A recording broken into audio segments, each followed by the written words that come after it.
Phone ద్వారానే జ్యోతిష్యం చెప్పబడును. విద్య, ఉద్యోగం, వ్యాపారం, ప్రేమించిన వారు దూరం అవ్వడం, భార్యాభర్తల మధ్య గొడవలు, అత్తాకోడళ్ల మధ్య మనస్పర్ధలు, కుటుంబ సమస్యలు, ఆర్థిక సమస్యలు, పెళ్లి కుదరకపోవడం, సంతానం ఆలస్యం కావడం, స్త్రీ పురుష వశీకరణం, చెడు ప్రయోగ నివారణ మొదలగు ఎటువంటి సమస్యలకైనా పరిష్కారం చూపగలరు.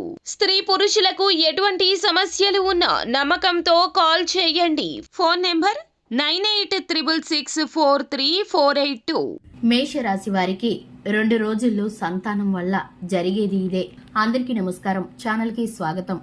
మేషరాశి వారికి మరో 2 రోజుల్లో సంతానం వల్ల జరగబోయేది ఏమిటో, ఈ రాశి వారికి ఎదురయ్యే పరిస్థితులు ఏ విధంగా ఉండబోతున్నాయో, ప్రతికూలమైన అనుకూలమైన పరిస్థితులు ఏ విధమైన పరిస్థితులను ఈ రాశి వారు ఎదుర్కోబోతున్నారో ఈ వీడియోలో పూర్తిగా తెలుసుకుందాం. వీడియోని ఎక్కడా కూడా స్కిప్ చేయకుండా పూర్తిగా చూసినట్లయితే మేం చెప్పబోయేది మీకు పూర్తిగా అర్థమవుతుంది. ఇక వివరాల్లోకి వెళ్ళిపోదాము. ఇంతవరకు ఛానల్ ని ఎవరైనా సబ్స్క్రైబ్ చేసుకోకుండా ఉన్నట్లయితే వెంటనే ఛానల్ ని సబ్స్క్రైబ్ చేసుకుని పక్కనే ఉన్న గంట సింబల్ మీద ఆల్ అనే ఆప్షన్ ని క్లిక్ చేసినట్లయితే మేం చేసే ప్రతి వీడియో నోటిఫికేషన్ మీ వరకు వస్తుంది. ఇక మేషరాశి వారి యొక్క వ్యక్తిత్వాన్ని గనుక గమనించుకున్నట్లయితే మేషరాశి వారు అగ్నితత్వం కలిగిన వారు. ఈ రాశి వారు కోపం స్వభావంతో ఉంటారు.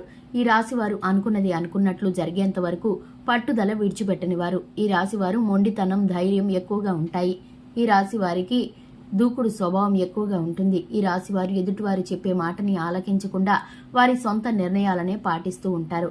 ఎదుటివారు అంటే కుటుంబ సభ్యులు కానీ, బంధుమిత్రులు కానీ, స్నేహితులు కానీ ఎవరైనా ఏదైనా తమ మంచి కోరి సలహాని ఇస్తే కనుక దానిని మాత్రం ఖచ్చితంగా పాటిస్తారు. కానీ ఎవరు పడితే వారు వీరికి సలహాలు ఇస్తే మాత్రం పాటించరని చెప్పుకోవాలి.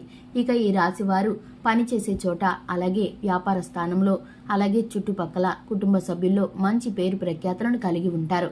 ఈ రాశి వారు తీసుకునే నిర్ణయాలు తెగింపుతోనూ, ధైర్యంతోనూ, మొండితనంతోనూ ఉంటాయి. ఈ రాశివారు కొన్ని సాహసవంతమైన కార్యాలను చేస్తూ ఉంటారు.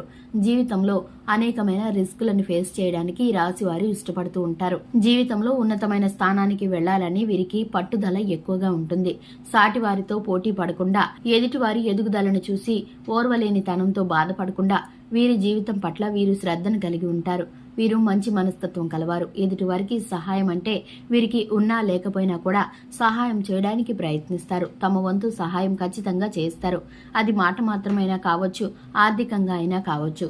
ఇక ఈ రాశివారు, ఈ మేష రాశివారు మరో 2 రోజుల్లో సంతానం వల్ల వీరికి జరగబోయేది ఏమిటో తెలుసుకుందాం. ఈ మేష రాశి వారికి సంతానం వల్ల కొన్ని చికాకులు అనేవి, మనస్పర్ధలు అనేవి కుటుంబంలో ఏర్పడే పరిస్థితులు అయితే ఇప్పుడు గోచరిస్తున్నాయి. గ్రహస్థితి కారణంగా సంతానం వీరి మాట వినకపోవడం, అలాగే భవిష్యత్ గురించి నిర్లక్ష్యంగా ప్రవర్తించడం పట్ల వీరైతే కాసింత చింతపడే అవకాశాలు, పరిస్థితులైతే ఎదురవుతాయి. ఈ రాశి వారికి వీరి మూలంగా కొంత మనశ్శాంతి కరువవుతుందనే చెప్పుకోవాలి. వీరికున్న ప్రస్తుత గోచర రీత్యా వీరికైతే కనుక చూసుకున్నట్లయితే కుటుంబ జీవితంలో చిన్నపాటి కలహాలు, ఒత్తిడిలు, అలాగే అనారోగ్య సమస్యలు అయితే ఎదుర్కోబోతున్నారు. ఇక ఈ రాశి వారు సంతానం విషయంలో ఎక్కువగా శ్రద్ధను చూపిస్తూ ఉంటారు కాబట్టి వారి విషయంలో చిన్నపాటి ఒత్తిడి, చిన్నపాటి అలజడిని కూడా తట్టుకోలేకపోతూ ఉంటారు.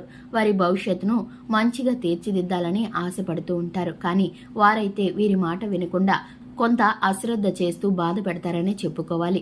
విద్యార్థులు ఎవరైతే ఉన్నారో ఎగ్జామ్స్ పట్ల పూర్తి శ్రద్ధను కనుక పెట్టకపోతే ఫలితాలు నెగిటివ్ గా వచ్చే పరిస్థితులు అయితే కనిపిస్తున్నాయి. ఇక ఈ రాశి వారు వ్యాపారస్తులు ఎవరైతే ఉన్నారో, పెట్టుబడులు పెట్టేవారు ఎవరైతే ఉన్నారో వీరికైతే అనుకూలమైన ఫలితాలు కనిపిస్తున్నాయి. రాజకీయ ప్రవేశంలో ఇంట్రెస్ట్ ఉన్న వారు ఎవరైతే ఉన్నారో ప్రముఖ వ్యక్తులతో పరిచయాలు ఏర్పడే అవకాశాలు కనిపిస్తున్నాయి. నూతన వ్యక్తుల పరిచయం కూడా ఈ రాశి వారికి జరగబోతుందని చెప్పుకోవాలి. ఆ వ్యక్తుల వల్ల వీరికైతే కనుక కొంత లాభం అని చెప్పుకోవాలి. ఆ వ్యక్తుల వల్ల వీరికైతే కొంత మేలు జరుగుతుందని చెప్పుకోవాలి. ఇక ఈ రాశి వారు శివారాధన తప్పనిసరిగా చేసుకోవాలి. హనుమాన్ చాలీసాను పఠించడం ద్వారా శుభకరమైన ఫలితాలను పొందుకుంటారు. చూశారు కదండి, ఇది ఇవాల్టి వీడియో. వీడియో నచ్చినట్లయితే లైక్ చేయండి, ఛానల్ని సబ్స్క్రైబ్ చేసుకోండి. Thanks for the watching.